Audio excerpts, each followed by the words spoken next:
नमस्ते दोस्तों। विज्ञान भैरव तंत्र के विषय में बात करते हुए और विज्ञान भैरव तंत्र का जो व्याख्यान ओशो ने दिया है उसके विषय में बात करते हुए ये तीसरा वीडियो है।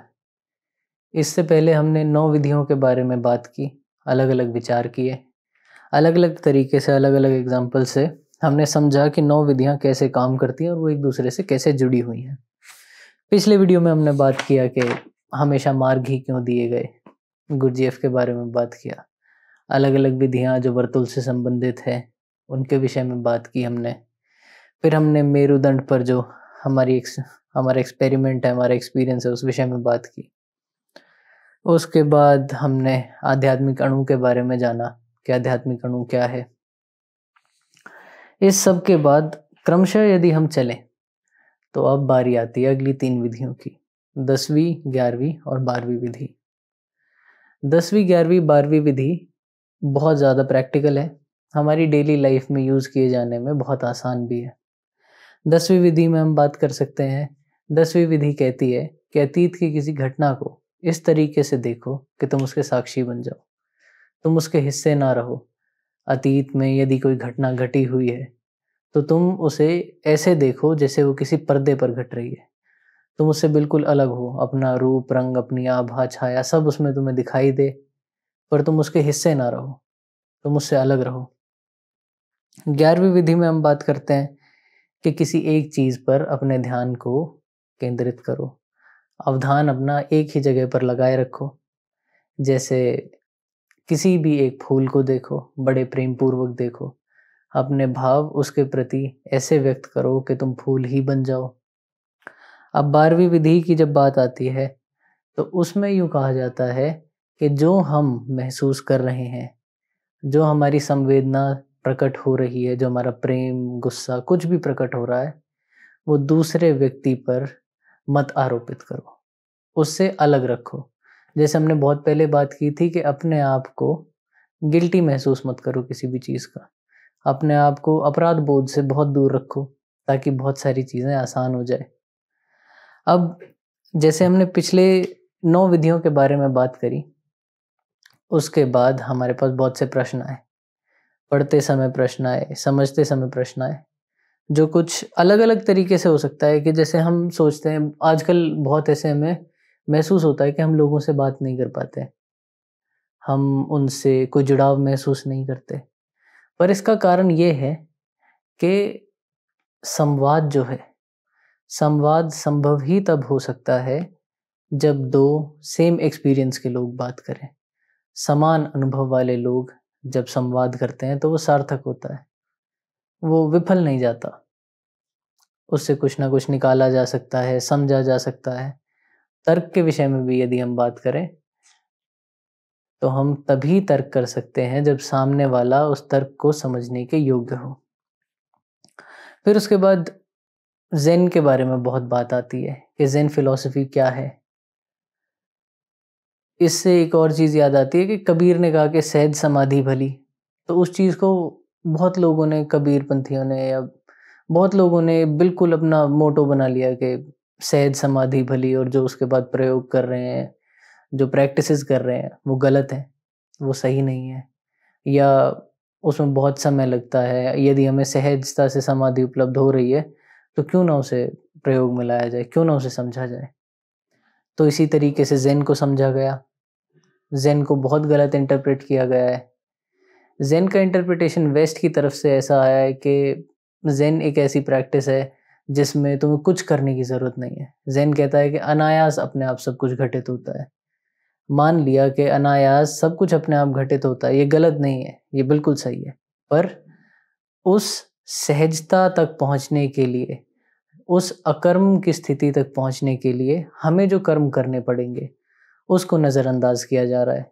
तो इसीलिए ज़ेन बहुत गलत तरीके से इंटरप्रेटेड है कि ज़ेन कहता है कि do nothing and you will achieve enlightenment. तो ऐसा नहीं है।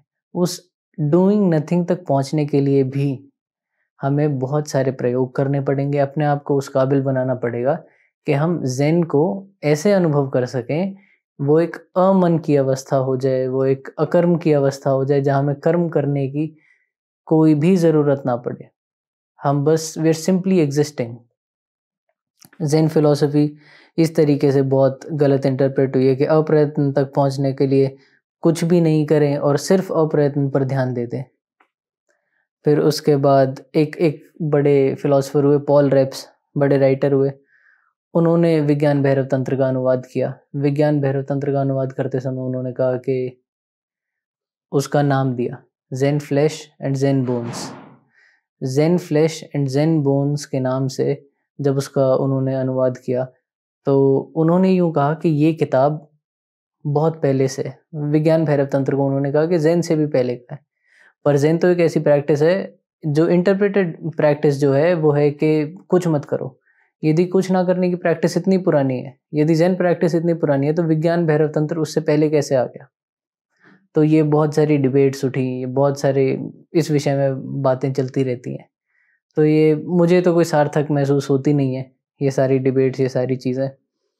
फिर उसके बाद यहाँ कृष्णमूर्ति को भी कोट किया जाता है बहुत बार कि कृष्णमूर्ति कहते हैं देयर इज़ नो पाथ, या कृष्णमूर्ति कहते हैं कि योग की ज़रूरत नहीं है।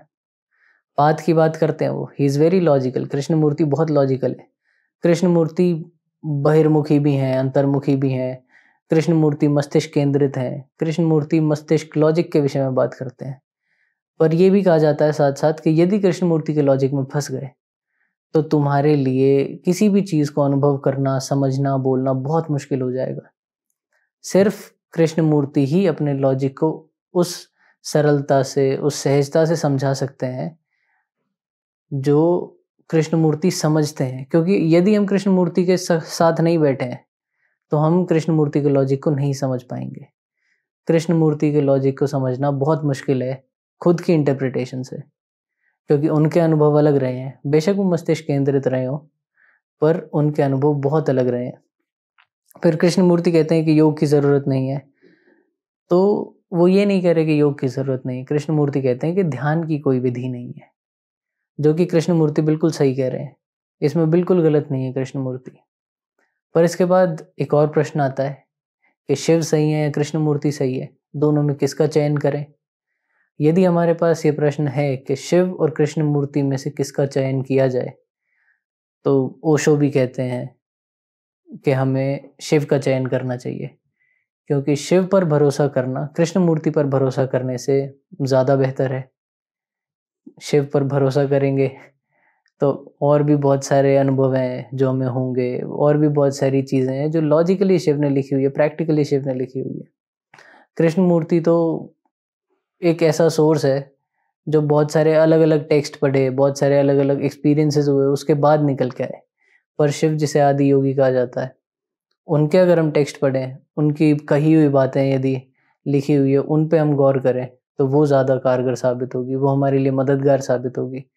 यदि हम शिव के ऊपर चांस लेते हैं तो हमारे पास कितने 112 विधियाँ हैं, 112 चांसेस हैं। कृष्णमूर्ति पर चांस लेते हैं तो कृष्णमूर्ति है नहीं हमारे बीच। कृष्णमूर्ति ने कोई ऐसी विधि नहीं दी है। कृष्णमूर्ति विधियों के खिलाफ तो नहीं थे, पर एक्टिवली उसे मतलब बिल्कुल प्रोपगेट नहीं करते थे। फिर उसके बाद हाँ, जैसे कृष्णमूर्ति के विषय में बात होती है तो कृष्णमूर्ति को कहा जाता है कि बहुत तार्किक आदमी थे। तो कृष्णमूर्ति का जो तर्क है, कृष्णमूर्ति जिस हिसाब का तर्क देते हैं, या कृष्णमूर्ति के जो तर्क हमें किताबों में पढ़ने को मिलते हैं और उनको जो फॉलो करते हैं लोग, वो धीरे धीरे कंडीशनड हो जाते हैं। और कंडीशनड आदमी बहुत ही ज़्यादा रिस्ट्रिक्टेड फील करता है।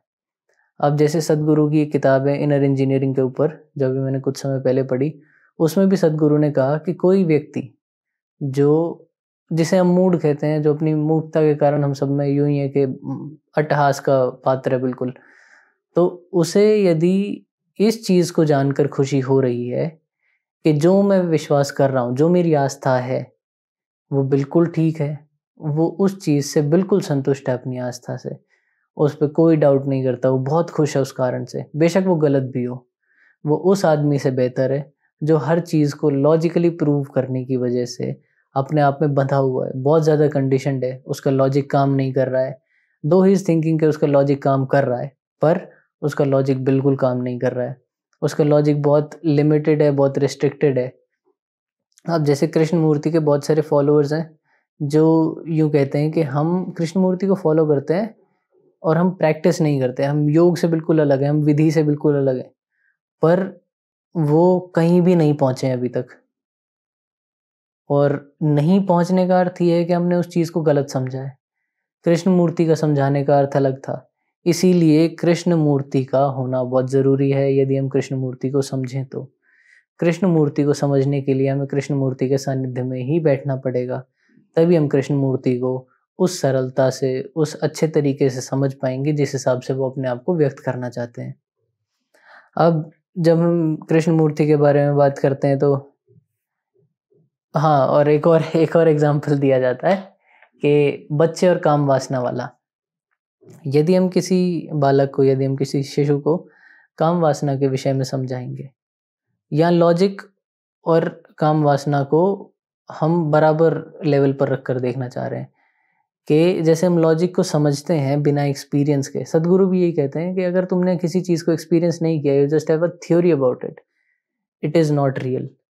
वो बिल्कुल सार्थक नहीं है, वो बहुत निरर्थक है। यदि तुमने कुछ एक्सपीरियंस नहीं किया और तुम्हारे पास सिर्फ़ उसकी थ्योरी है, उस विधि को अनुभव करने का तुम्हारे पास कोई भी साधन नहीं है, तुमने कुछ भी नहीं किया, तो वो बिल्कुल विफल है। तो ऐसे ही यदि हम किसी बच्चे को काम वासना के विषय में समझाएँगे, तो वो कारगर तो नहीं, वो बहुत हानिकर साबित हो सकता है। क्योंकि यदि हम किसी बालक को, किसी शिशु को इस विषय में समझाएँ, तो उसे पता ही नहीं है कि उसका काम केंद्र क्या है। उसकी काम इंद्रियाँ ना इतनी डेवलप हुई है, ना इतना वो समझदार हुआ है कि वो समझ पाए कि काम क्या है, वो उसकी इंद्रियाँ कहाँ हैं, उसका केंद्र कहाँ है, वो डेवलप कहाँ से होता है। तो it is just a theory for him और वो शायद कारगर साबित हो और बहुत बहुत बड़े पैमाने पर देखा जाए तो ये बहुत हानिकर साबित हो सकता है। कारगर तो नहीं ही साबित होगा। तो ऐसे ही जब कृष्ण मूर्ति और लॉजिक की बात करते हैं, तो वो ऐसा है कि किसी बच्चे को काम वासना के विषय में समझाने जैसा हो। जब तक उसका अपने आप डेवलपमेंट नहीं होगा, वो नहीं समझ सकता। उसके बाद हम यदि अगली चीज़ देखें, अगली चीज़ है कि संवेदनशीलता के विषय में जब बात आती है, तो हम जैन धर्म के बारे में भी बात कर सकते हैं कि जैन धर्म की जो उत्पत्ति हुई थी, वो इस वजह से हुई थी कि लोगों को जो हमारी लाइफ है, हम दूसरी लाइफ के प्रति संवेदनशील हों।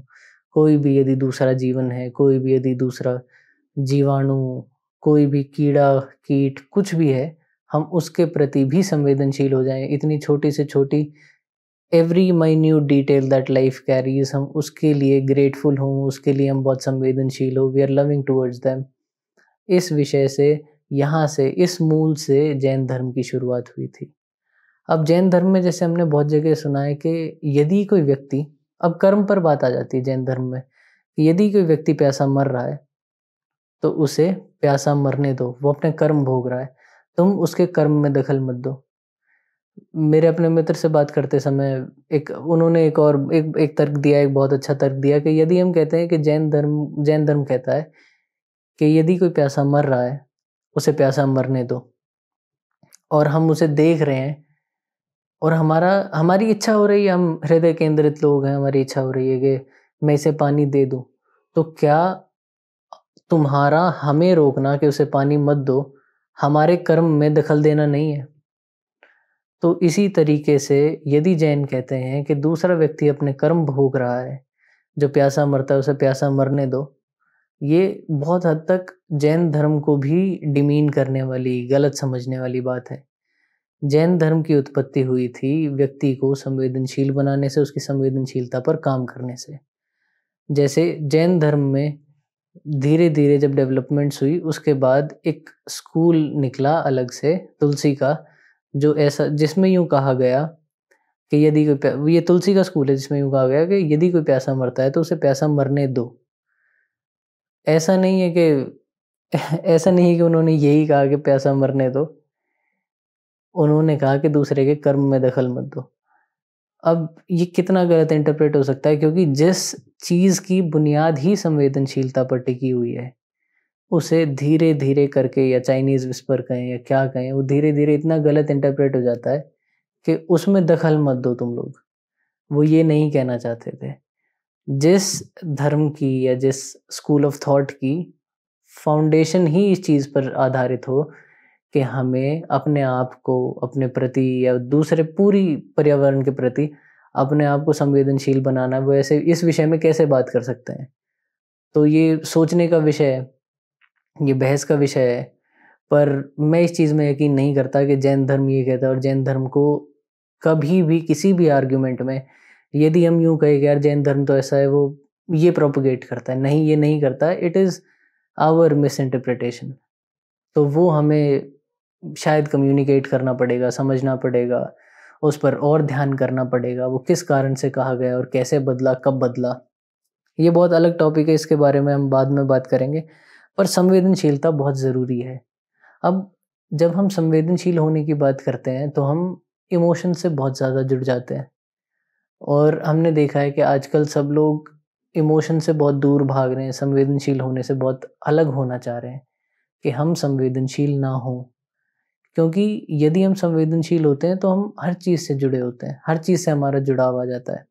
सदगुरु की इनर इंजीनियरिंग की किताब में एक प्रैक्टिस है जिसमें वो कहते हैं कि थोड़ा समय निकालो, जैसे जैसे तुम्हें याद आता जाए, साधना है ये, इसमें जैसे ही तुम्हें याद आए कि तुम होश में आओ, किसी चीज़ को देखो, उसके प्रति प्रेम पूर्वक देखो, ना देखो, उसे महसूस कर पाओ, ना कर पाओ, पर उसके प्रति एक पल के लिए ग्रेटफुल महसूस करो, उसे हाथ जोड़कर प्रणाम करो, उसे कहो कि धन्यवाद तुम मेरे पास हो। जीव चीज़ हो, निर्जीव चीज़ हो, आपको पसंद हो, नापसंद हो, ये प्रैक्टिस मैं तो करता रहता हूँ और इसका असर भी देखा है मैंने। ये धीरे-धीरे करते-करते ही संवेदनशीलता हम में बढ़ेगी, हम इस चीज़ को डेवलप कर पाएँगे। और ये सिर्फ़ थ्योरेटिकल चीज़ नहीं है, इसे बहुत प्रैक्टिकली बहुत आसानी से किया जा सकता है। पर अब ऐसा हो रहा है कि संवेदनशील होने की बजाय संवेदनशील ना होने को ज़्यादा चुना जा रहा है। क्योंकि यदि हम संवेदनशील होते हैं तो हम हर चीज़ से जुड़े हुए होते हैं, और हर चीज़ से जुड़ने के बाद हमें बहुत सारे ऐसे अनुभव होते हैं जो हम नहीं चाहते कि हमें हो। ये मैं कारण बताऊँगा किस वजह से, और 12वीं विधि इसी से जुड़ी हुई है। तो संवेदनशीलता के विषय में जब बात करते हैं तो जैन धर्म आ जाता है, उसमें ज़ेन फ़िलॉसफ़ी आ जाती है। सारे ही धर्म, जैसे हम धर्म की जो बात करते हैं, सब कुछ ही संवेदनशीलता से जुड़ा हुआ है, सब कुछ ही इंटरलिंक्ड है।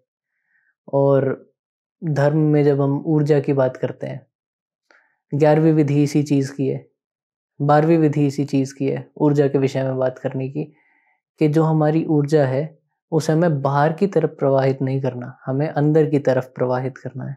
अंदर ऊर्जा प्रवाहित होगी तो हम में अलग अनुभव होंगे। जैसे शिव ने तो साफ ही कह दिया था, शिव ने बहुत पहले ही कह दिया था, पहली दूसरी विधि में ही, कि यदि तुम्हें आत्मबोध, आत्मज्ञान को उपलब्ध होना है, तो सारी एनर्जी अंदर की तरफ फ्लो होगी। अपने आप को जानना ही आत्मबोध को, आत्मज्ञान को प्राप्त होना है।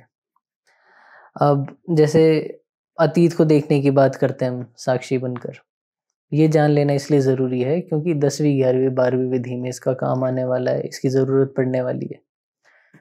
तो अतीत को जानना कुछ ऐसा है जैसे नागार्जुन ने और आदि शंकर ने यूँ कहा कि माया है, जगत मिथ्या है। नागार्जुन ने माया नहीं कहा, नागार्जुन ने इसे भगवान का खेल बताया, भगवान को उन्होंने नट कहा है।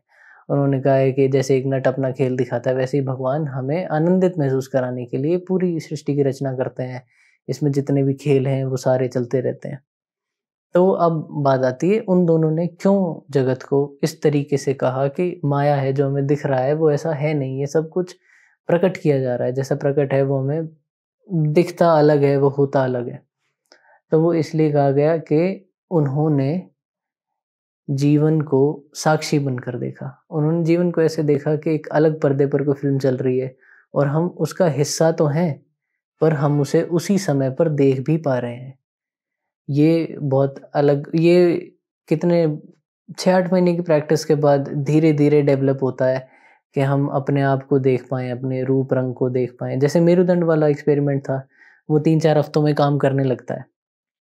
वो 2 महीने में बहुत अच्छे से काम करने लगता है, 4-6 महीने में और भी अच्छे से काम करने लगता है। तो मेरुदंड वाला एक्सपीरियंस या एक्सपेरिमेंट वैसा ही है, ये भी उसी में से कोई एक है। फिर उसके बाद हम बात कर सकते हैं कि पाप और पुण्य की, और इंसान जो संवेदनशील महसूस करने के बाद अपने आप को पाप मुक्त करने के, जैसे हम सोचते हैं ना कि सब लोग इंटरेस्टेड है कि हमारे साथ हो क्या रहा है, हमारी लाइफ में क्या हो रहा है, तो ना कोई हमारे पापों में इंटरेस्टेड है, ना कोई हमारे पुण्यों में इंटरेस्टेड है। यही बात सबके लिए है, हम सिर्फ अपने में इंटरेस्टेड है, हमारे पापों में, हमारे पुण्यों में कोई और इंटरेस्टेड नहीं है। अनटिल एंड अनलेस हम कुछ बहुत ही अच्छा कर रहे हैं और अलग अलग सिचुएशंस हम पर आ पड़ती हैं। तो रूसो की एक किताब, रूसो ने एक किताब लिखी, उसमें रूसो ने अपने कन्फेशंस लिखे। उन कन्फेशंस को लिखते समय रूसो को लगा कि वो बहुत कुछ ऐसा लिख रहे हैं, बिल्कुल नग्न होकर अपने सारे अनुभव लिख रहे हैं, वो साक्षी बनकर लिख रहे थे उस किताब को। उन्होंने उस किताब को ऐसे लिखा कि वो अपने सभी पापों का और पुण्यों का मज़ा ले रहे हैं, और बहुत कॉन्फिडेंटली उन्होंने उस किताब को लिखा, लोगों को बताया भी, प्रोपगेट भी किया उस किताब के बारे में। उस किताब में रूसो ने लिखा कि यदि जब डूम्सडे होगा, जब मैं परमात्मा से मिलूंगा, परमात्मा तो नहीं कहते, वो परमपिता कहते हैं, वो कहते हैं कि यदि मैं परमपिता से मिलूंगा तो परमपिता को ये कहूँगा कि मेरे पास तुम्हें बताने के लिए कुछ नहीं है। यदि तुम्हें मेरे बारे में कुछ जानना है, यदि तुम्हें मेरी पूर्ण अवस्था जो मैं हूँ नेचुरली, जो मैंने किया है इतने समय, पाप पुण्य जो भी मैंने किए हैं, तो मेरी किताब पढ़ लो। तो वो कहते हैं परमात्मा से मैं सिर्फ यही बात करूँगा। और उस बात करने के बाद किताब के अंत में उन्होंने लिखा हुआ है कि मैं चाहता हूँ कि मुझे एक ऐसी ऑडियंस मिले जो ये जो मैंने लिखा हुआ है ये पढ़ ले, ये सुन ले। तो उन्होंने एक गैदरिंग रखी जिसमें लोग आए, लोगों को उन्होंने पढ़ के सुनाया जो उन्होंने लिखा था, उनके कन्फेशंस उन्होंने सुनाए, और वो वेट कर रहे थे कि बहुत बहुत ऐसे क्रांतिकारी घटना है ये, बहुत ऐसे लोगों को महसूस होगा कि कुछ नया ही कर दिया है, कोई नया अनुभव है उनके लिए भी। पर सैडली नहीं हुआ, लोग वहाँ से उठ के जाना चाह रहे थे बस जैसे तैसे। तो इसी से हमें पता चलता है कि ना कोई हमारे पापों में इंटरेस्टेड है, ना कोई हमारे पुण्यों में इंटरेस्टेड है, किसी को कोई मतलब नहीं, ये सिर्फ हमारी जुड़ाव है। 12वीं विधि में ये बिल्कुल बहुत अच्छे से समझ आएगा, 11वीं विधि में भी बहुत अच्छे से समझ आएगा। फिर उसके बाद रूसो की किताब के विषय में बात हो गया। फिर हाँ, सिन के बारे में जब हम बात करते हैं, सिन क्या है, पाप क्या है, तो क्रिश्चियन धर्म में जो सिन है उसका रूट शब्द आता है, और उस रूट शब्द का अर्थ ये होता है कि उस रूट शब्द का अर्थ यहाँ से निकलता है कि मिसिंग अ पॉइंट। यदि हम किसी भी पॉइंट को अपने जीवन में मिस कर रहे हैं, या किसी भी क्षण को हम गंवा रहे हैं किसी भी कारण से, सही गलत अच्छा बुरा, तो हम पाप कर रहे हैं। पाप, सिन वही है।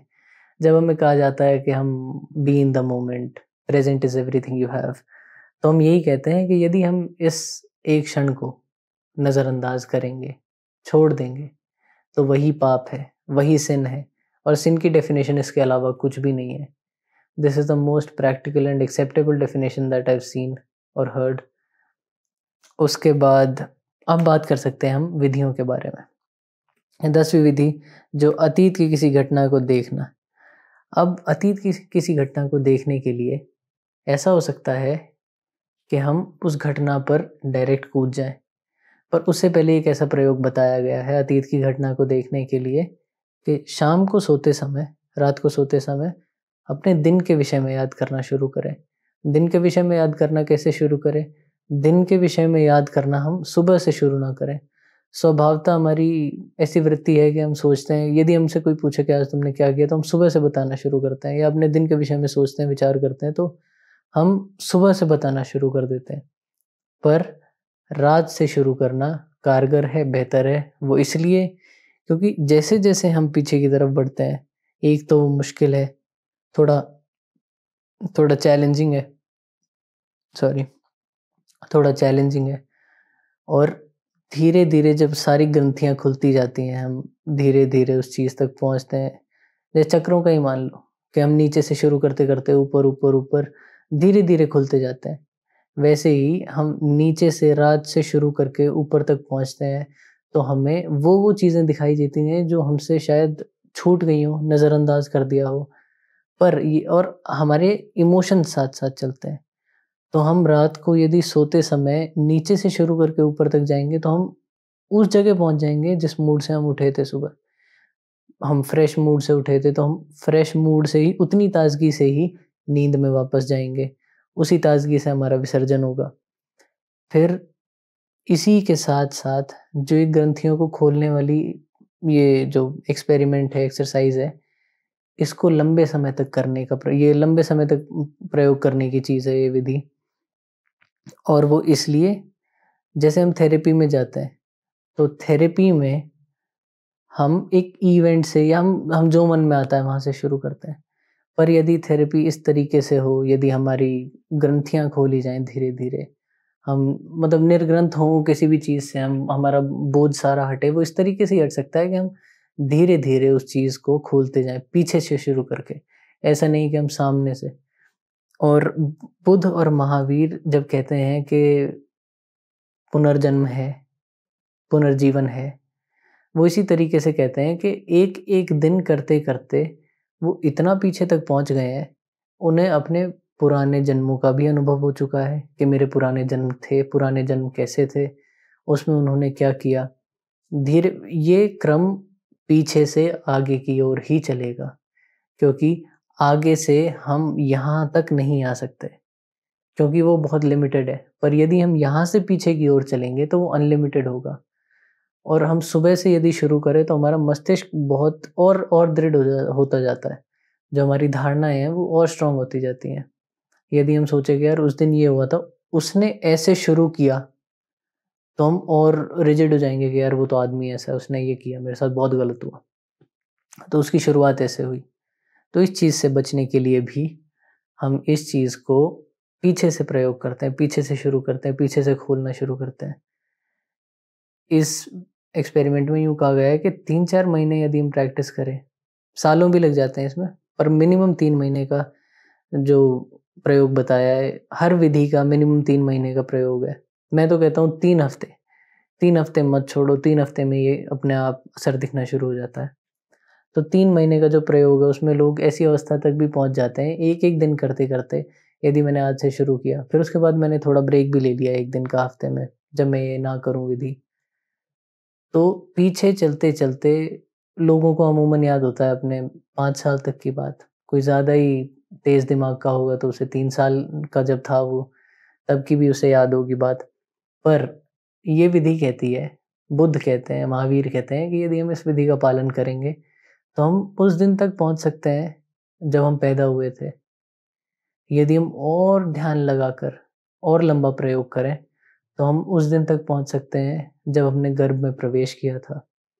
उसके साथ-साथ हम ये सब भी अनुभव कर सकते हैं कि हमारी माता जब हम गर्भ में थे वो कैसा अनुभव कर रही थी। एक-एक दिन हम उनके साथ चल सकते हैं, क्योंकि यदि माँ खुश है तो हम खुश हैं।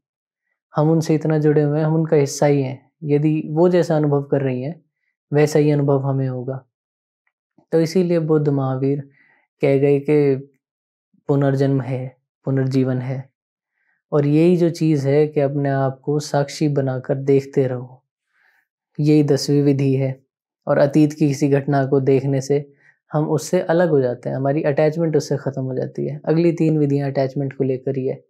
अटैचमेंट को कैसे या तो एम्ब्रेस किया जाए, उसे दमन दमन नहीं कह सकते, दमन के बारे में भी हम बाद में बात करेंगे। ये प्रश्न ये है कि यदि हम कहते हैं कि उससे मत जुड़े रहो, तो क्या ये दमन है?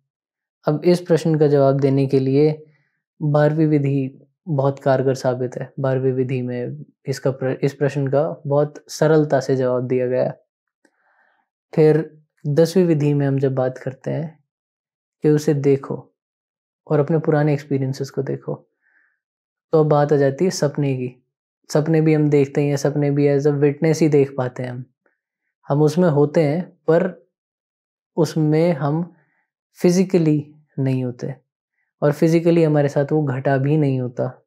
हमारे जीवन का कोई इवेंट नहीं होता वो।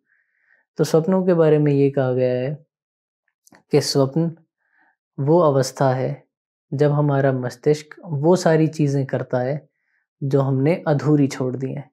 जैसे आज मैं खेलने गया, मेरे दिल में था कि मैं आज ऐसे-ऐसे खेलूँगा, इतने रन बनाऊँगा।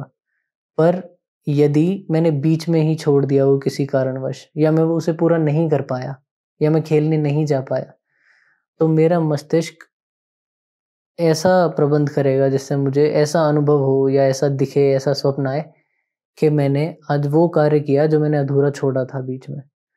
तो जब हम कहते हैं कि हमारे स्वप्न मस्तिष्क में बहुत गहरे में जड़े हुए हैं, वहाँ से शुरू हैं, तो उसका अर्थ यही है कि हमारे जो स्वप्न हैं, वो हमें एक अवसर देते हैं कि जो कार्य हम आज के दिन में नहीं कर पाए, अपने जीवन में नहीं कर पाए, आज वो हम पूरा कर सकें। तो स्वप्न पर भरोसा भी किया जा सकता है, नहीं भी किया जा सकता। वो सत्य भी हो सकता है, झूठ भी हो सकता है। मैं उस विषय में बात नहीं कर रहा कि हमें जो अब्सर्ड सपने आते हैं, वियर्ड ड्रीम्स आते हैं, उनका अलग है। इन सब को जानने के लिए मैंने वो फ्रॉइड की किताब पढ़ी थी, इंटरप्रिटेशन ऑफ ड्रीम्स। बहुत बहुत अजीब किताब है। मुझे बहुत कम सार्थकता लगी उस किताब में, ज़्यादा सार्थक किताब नहीं लगी। बाद में कभी पढ़ूँगा तो क्या पता अलग अनुभव हो और अच्छे से समझ पाऊँ। एक तो वो इंग्लिश में थी, और इंग्लिश और नेचुरली हिंदी थिंकिंग वाले दिमाग में बहुत लैग आ जाता है, बहुत बड़ी बैंडविड्थ गैप है उसमें बहुत ज़्यादा। तो अब बात कर सकते हैं हम 11वीं विधि के बारे में, जो कहते हैं कि अपने ध्यान को, अपने अवधान को एक चीज़ पर केंद्रित करो, और उस चीज़ पर ऐसे केंद्रित करो कि तुम सिर्फ उसी चीज़ को महसूस करो। यदि मैं गुलाब के फूल को देख रहा हूँ, तो गुलाब का फूल मेरे लिए इतना अहम होना चाहिए कि बाकी सब कुछ विलीन हो जाए, उसके अलावा कुछ ना बचे। अब इस अवस्था को हम यूँ नहीं सोच सकते कि आस-पास का सब कुछ ब्लर हो गया या ब्लैक में चला गया। हम उसको ऐसे एक्सपीरियंस कर सकते हैं या समझ सकते हैं कि हम वो फूल बन चुके हैं। हम उसको इस तरीके से अनुभव कर रहे हैं कि फूल की जो क्वालिटीज़ हैं, वो हम में आ गई हैं। हम उससे जुड़ी हुई कुछ याद नहीं कर रहे। हम उसका कोई डिकंस्ट्रक्शन नहीं कर रहे कि फूल की पत्तियाँ ऐसी हैं, रंग ऐसा है, हमने ये जाना है इसके बारे में, मैंने इसे फूल दिया था, उसने इसके बारे में कहा था, उसे ये पसंद है। नहीं, हम सिर्फ़ जो हमारे पास है, प्रत्यक्ष रूप से, जिसके हम साक्षी हो सकते हैं, सिर्फ़ उस पर अपना अवधान केंद्रित करते हैं। ओशो कहते हैं कि ये विधि यदि बच्चों को सिखाई जाए, तो बच्चों को मेडिटेशन में बहुत ज़्यादा हेल्प होगी। बच्चों को ओशो ने कहा है कि बहुत अच्छे मेडिटेटर्स हो सकते हैं, यदि उन्हें अच्छे से गाइड किया जाए। बच्चों को मैं नहीं कह सकता क्योंकि मेरा कोई एक्सपीरियंस नहीं है, पर किताबों में मैंने पढ़ा है कि बच्चों को हमने बहुत गलत तरीके से गाइड किया है। और अपने अनुभव से भी मैं कह सकता हूँ कि मुझे कभी अवगत नहीं कराया गया इन चीज़ों से। यदि अवगत कराया भी गया तो किसी कारण से इन चीज़ों का या इन इच्छाओं का दमन किया गया कि इनकी अहमियत नहीं है, ये अभी ज़रूरी नहीं है। पर ज़रूरी कब है, कब नहीं है, ये हम नहीं समझ पाते। पर बच्चे का दिमाग, जैसे पिछली बार हमने बताया था कि बच्चे की इंद्रियाँ धीरे-धीरे डेवलप होती है, और वो बहुत सेलेक्टिवली डेवलप होती है। जैसे एक आँख किसी चीज़ पर फ़ोकस कर रही है तो ये प्यूपिल बड़ी होगी, ये छोटी होगी। तो उसी हिसाब से चलते-चलते जब सेलेक्टिव अटेंशन जो बच्चे की होती है, उसे हम अगर डायरेक्ट कर दें, उसे हम डायरेक्शन दें मेडिटेशन की तरफ, तो बच्चा ये वाली प्रैक्टिस बहुत अच्छे से कर सकता है। इसमें स्टैट्स भी हैं किताब में कि बहुत ऐसे प्रयोग किए गए, जिसमें पाया गया कि बच्चा बड़े से ज़्यादा अच्छे से मेडिटेट कर पाता है। वो उस अवस्था को बहुत आसानी से प्राप्त कर लेता है, क्योंकि बच्चे की इंद्रियाँ अभी इतनी डेवलप नहीं हुई हैं कि वो अपने आप को रोके, प्रतिरोध करे किसी भी चीज़ का। जैसे हम वो रेल वाली बात थी, पिछली वीडियो में जो बात की कि प्रतिरोध के विषय में जब बात होती है, जब हम जितना हम प्रतिरोध करेंगे उतनी हमारी एनर्जी खत्म होती जाएगी, ड्रेन होते जाएँगे हम। पर यदि हम उसी चीज़ के साथ फ्लो में चले जाएँगे, तो बहुत अच्छा होगा। और प्रतिरोध आता है कंडीशनिंग से, लॉजिक से। जब लॉजिक भी ऐसा दिया जाए जो शायद काम का ना हो, जैसे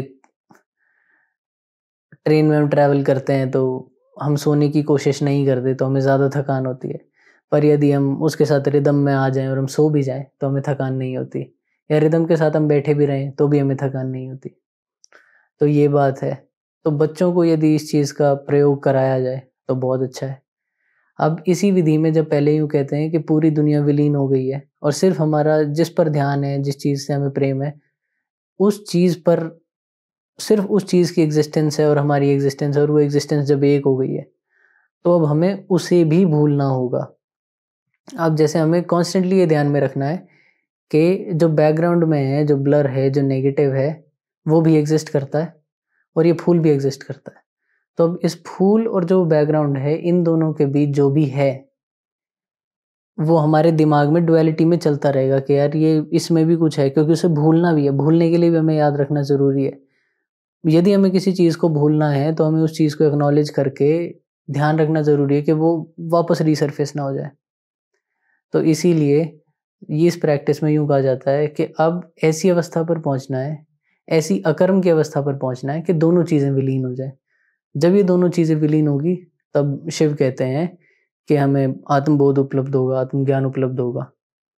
और आत्मज्ञान और आत्मबोध के विषय में यदि कोई पूछे कि क्या है तुम्हें आत्मज्ञान उपलब्ध है, तो क्या है वो? तो इसके विषय में हमने जैसे पिछली बार बात की कि अनिर्वचनीय है। हम कभी भी फल के विषय में बात नहीं कर सकते। हम सिर्फ विधि के बारे में बात कर सकते हैं। हाँ, और ऐसे ही याद आया कि ऑस्पेंस्की जो थे, गुरजीएफ के एक वो थे, डिसाइपल थे, एक चेला था वो गुरजीएफ का, ऑस्पेंस्की। तो ऑस्पेंस्की से पूछा गया कि आप ध्यान के विषय में मुझे क्या बता सकते हैं?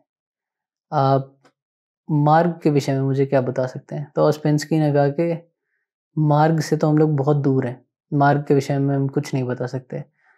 ओस्पेंस्की ने कहा कि मैं सिर्फ पगडंडियों के विषय में बता सकता हूँ जो मार्ग तक लेकर जाती हैं। तो हम मार्ग से, हम केंद्र से अभी बहुत दूर हैं, हम सिर्फ पगडंडियों के विषय में बात कर सकते हैं। ये जो विधियाँ हैं, 112 विधियाँ, ये भी पगडंडियाँ हैं। ये कैसे हैं वो मैं आगे बताता हूँ। अब जब हम यूँ बात करते हैं किसी चीज़ को देखने की और उसे ऐसे देखें कि सिर्फ वही बचे, तो इसमें सबसे अच्छी बात और सबसे ज़रूरी बात ये बताई गई है कि कोई ऐसी चीज़ पर प्रयोग करो जिससे हमें प्रेम हो, जिसे हम प्रेम पूर्वक देख पाएँ। प्रेम पूर्वक देखने से या किसी भी चीज़ के प्रति ऐसे संवेदनशील होने से हमें बहुत सहायता मिलेगी, क्योंकि एनर्जी का आदान-प्रदान बहुत आसानी से हो पाएगा, उसमें कोई अवरोध नहीं होगा। यदि हम शुरू ही ऐसी चीज़ से करें जो निर्जीव है, फूल तो जीवंत है, यदि हम पत्थर से शुरू करें तो बहुत मुश्किल हो जाता है वो। और जब हाँ, और पत्थर से याद आया कि ज़ेन जो रॉक गार्डन्स हैं, ज़ेन लोग हैं वो मिट्टी और पत्थर पर प्रयोग करते हैं। तो ऐसा नहीं कह सकते कि ज़ेन इज़ अ फिलॉसफी जहाँ कुछ नहीं किया जाता हो, doing nothing and achieving Zen, नहीं। ऐसा नहीं है। तो ज़ेन जो अकर्म की अवस्था पर पहुँचते हैं, जो बिल्कुल अलग हो जाते हैं इन सब चीज़ों से, वो बहुत मेहनत करते हैं। बस ज़ेन फ़िलॉसफ़ी मॉडर्न वेस्टर्न तरीके से, इतने गंदे तरीके से प्रोपेगेट हुई है जिसका कोई हमें अर्थ पता ही नहीं है। तो मेरा तो यही उद्देश्य है कि मैं बता पाऊँ कि ज़ेन फ़िलॉसफ़ी ऐसी नहीं है जैसा हम सोचते हैं, और जैन धर्म ऐसा नहीं है जो हम सोचते हैं। बहुत सारी हमारे दिमाग की कंडीशनिंग है जिसे तोड़ना बहुत ज़रूरी है। फिर उसके बाद 12वीं विधि के विषय में जब हम बात करते हैं, तो 12वीं विधि कहती है कि जो हमारे भाव हैं वो किसी दूसरे व्यक्ति पर आरोपित मत करो। भाव दूसरे व्यक्ति पर आरोपित ना करने का अर्थ ये है कि हम यदि किसी कारण से दुखी हैं या खुश हैं, किसी व्यक्ति के कारण से, कि किसी व्यक्ति ने कुछ कहा तो हम खुश हैं, किसी व्यक्ति ने कहा तो हम दुखी हैं, तो वो उस पर आरोपित ना करने का अर्थ ये है कि उसका सृजक, उसका जनक, उसका केंद्र, उसका स्रोत वो नहीं है, हम हैं। अब जैसे हम किसी को कहते हैं कि मैं तुमसे प्रेम करता हूँ। यदि मैं कहूँ कि मैं तुमसे प्रेम करता हूँ, तो ऐसा होना चाहिए कि तुम एक ऐसा सब्जेक्ट हो जिसे सब लोग प्रेम करें। ऐसा नहीं होना चाहिए कि दूसरा व्यक्ति तुमसे घृणा करता हो और मैं तुमसे प्रेम करता हूँ। तो ये विरोधाभासी चीज़ है। इस चीज़ को ऐसे समझें कि यदि तुम इतने प्रेमपूर्ण हो कि तुम्हें सब प्रेम करें, और इतने प्रेमपूर्ण हो कि तुमसे सिर्फ प्रेम ही रेडिएट होता हो, वो ही निकलता हो, तो सभी तुम में से प्रेम करेंगे। तुम्हें कभी सुनने को मिलेगा ही नहीं कि यार तुम खराब इंसान हो, तुमने ये गलत किया।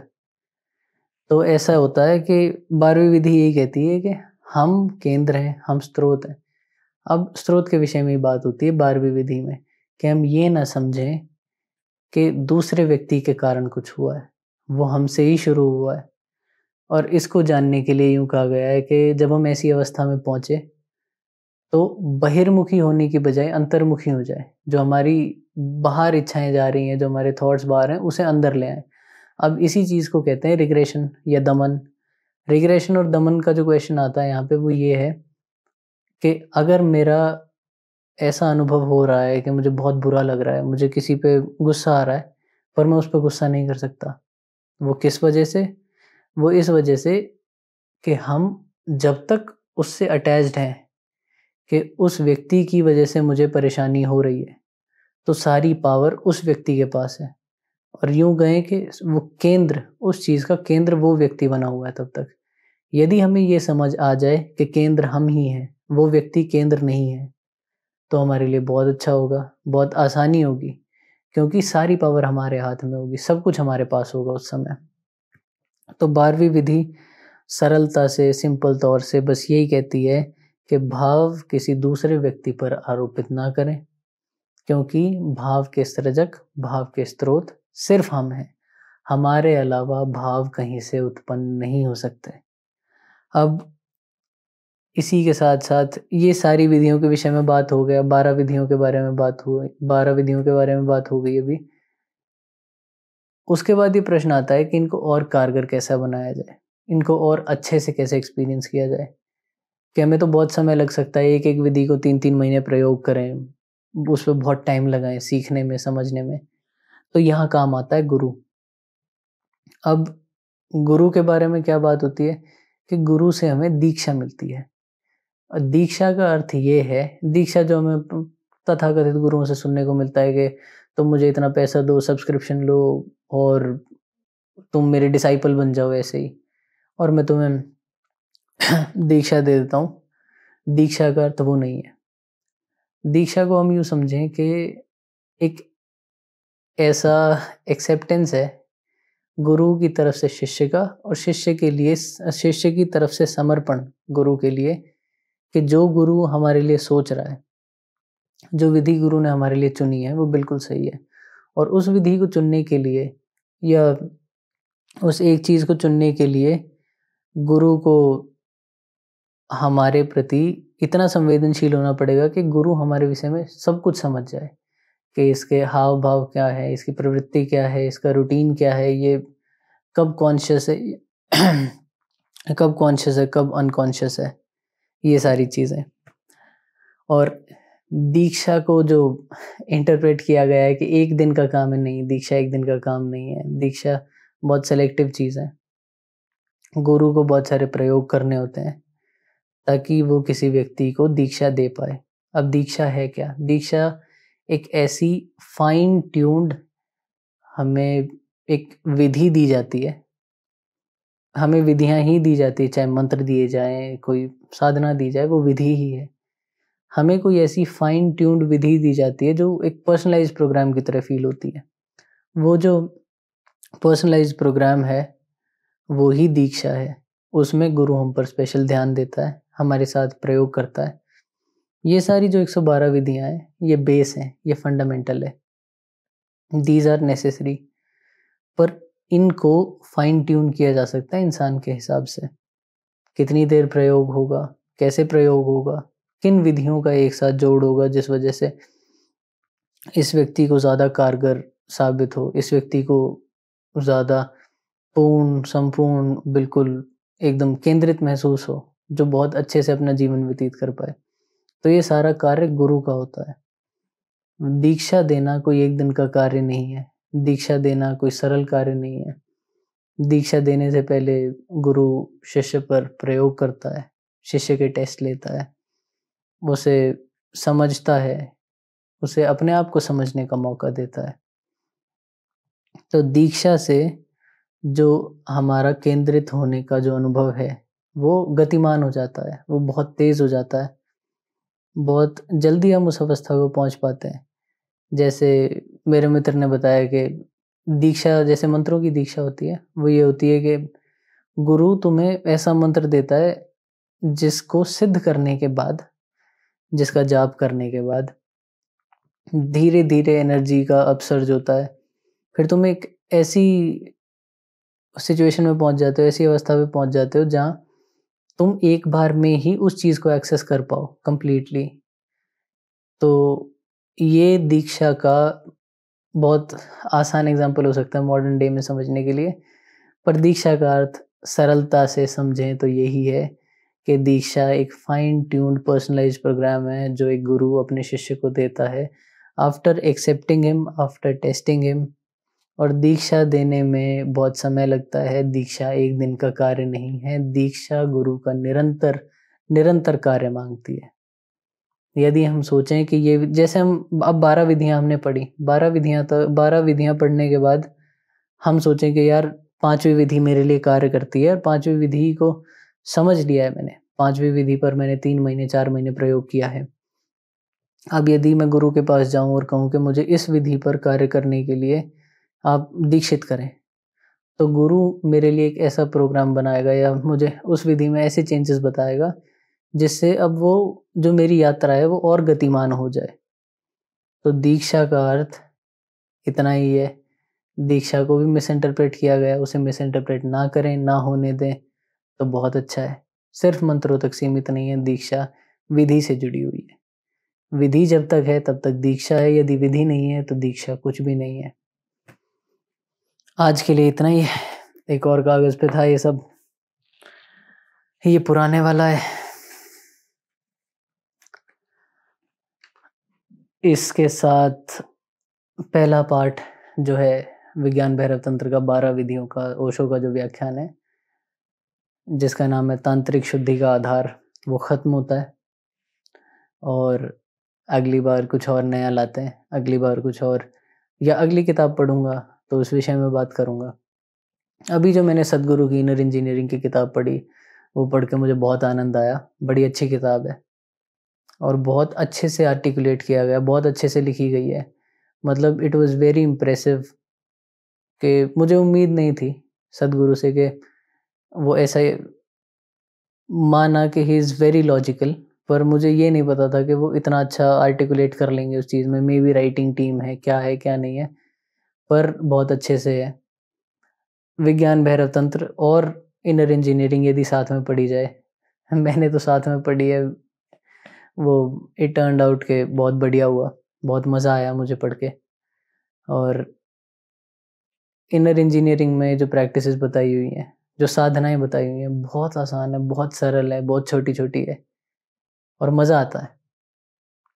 खाने पीने से रिलेटेड है, बहुत लॉजिकल है, बहुत साइंटिफिक है। वेज क्यों खाना चाहिए, नॉन वेज क्यों नहीं खाना चाहिए, फिर उसके बाद कब किस चीज़ की रिक्वायरमेंट होती है, हमारी बॉडी कैसा फील करती है, हम अंतर्मुखी बहिर्मुखी, इस विषय में तो सबने ही बात की है ऑलमोस्ट। कोई भी ऐसा धर्म गुरु व्यक्ति नहीं है या हम भी नहीं है जो हम नहीं जानते कि हम बहिर्मुखी हैं या अंतर्मुखी हैं। हम भी जानते हैं सारी चीज़ों के बारे में। ऐसा नहीं है कि हम बिल्कुल ही अवगत ना हो उस चीज़ से। इंट्रोवर्ट एक्सट्रोवर्ट ये बहुत बात की चीज़ है, पर बहिर्मुखी और अंतर्मुखी होना एक अलग अनुभव है, अलग डेफिनेशन है उनकी। बाय डेफिनेशन वो चीज़ ही अलग है। एक इंट्रोवर्ट भी बहिर्मुखी हो सकता है, आउटगोइंग हो सकता है। आउटगोइंग सिंपल, इंग्लिश ने जो बहुत डिफरेंस बनाया हुआ है उसको कम करने की कोशिश करेंगे। हिंदी में ज़्यादा वार्तालाप करेंगे, हिंदी को समझने की कोशिश करेंगे, जिससे मज़ा भी आएगा। तो आज के लिए इतना ही। मिलते हैं अगले हफ्ते या अगले 2-3 हफ्ते बाद, कुछ नया निकलेगा तब।